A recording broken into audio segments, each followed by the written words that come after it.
शाह साहब ये बताइएगा कि अगर इमरान खान दोबारा वजीर आजम बन जाते हैं, हुकूमत आ जाती है, तो क्या आप कोई वजारत लेना पसंद करेंगे, एक्सेप्ट करेंगे? वाह सुभान अल्लाह, वजीर से ज़्यादा मैं बड़े ओहदों पर रहा हूँ। गवर्नर इनसे बहुत बड़ा ओहदा होता है भाई, मैं ओहदों के लिए नहीं कर रहा। और दूसरी बात ये, इमरान खान वजीर आजम बने ही बने, उसको कोई रोक नहीं सकता है।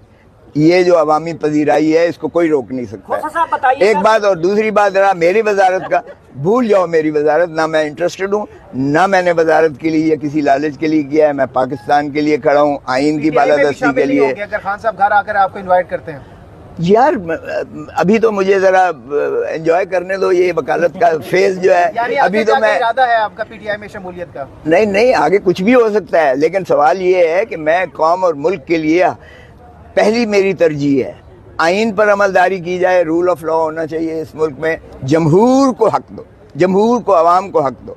ये अवाम का हक है, इससे